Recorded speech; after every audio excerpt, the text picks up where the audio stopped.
And kung yung mga harmful na pathogens sa pest, ma-eradicate mo na, hindi na. Either biologically, no, may mga insects na kumakain, like ladybugs. Ang ladybugs, kung papatayin yan, kinakain ng mga aphids. At yung pang mga pest, no? Biological control yan.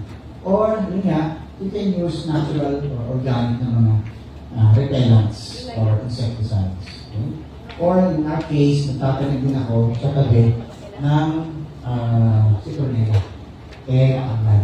So that's why, isang purpose yun.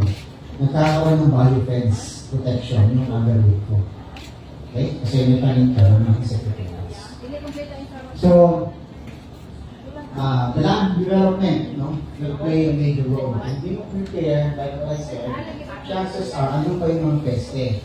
And Indian seedling is not suited to that environment. Alien siya.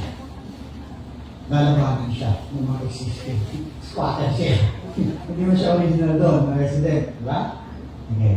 So, yung microfermentation din, again, no?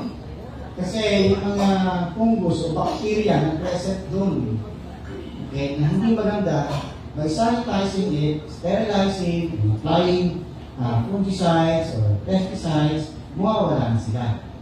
No? So, may eliminate yung maiwasan ka ng microfermentation.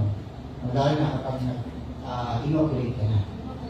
Tapos, ano yung mga interventions, which I mentioned earlier, para mapigilan itong mga ito. Early stage root growth system. Root coiling. Nakita niyo yung sample kayo, di ba? 6 months old.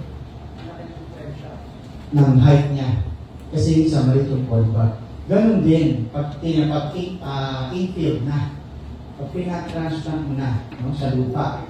Pag hindi maganda at compact yung soil, hindi maganda yung structure yung soil, may inhibit ang root growth. Kung maliit ang root, bakit tatangkad yan? Tatangkad yan kasi malalim yung abot ng roots niya. Mas prolific ang root growth by 18% as per study. 18% ang difference ng growth, ng development ng puno. Kapag maganda yung growth system niya. 18%. Okay? That 18% is what you need para mapakinabangan nila yung mga para makainokulate agad. Then, ito natin sa stability. So, may video ako nakita sa China, tubahan yung mga agaro. Okay? Meron tayong po-promote ng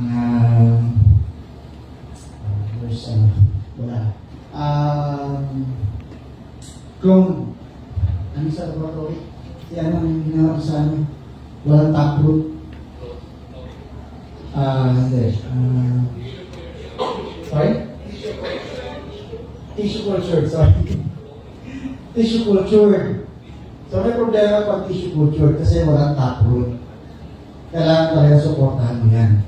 Although mabilis ang turnover ng tissue culture. 3 to 4 months lang, meron ka na.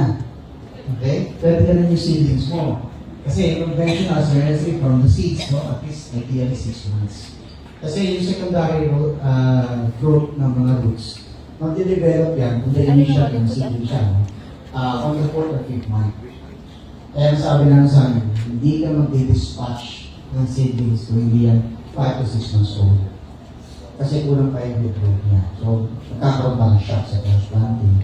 Hindi yung pag-inuha ng development.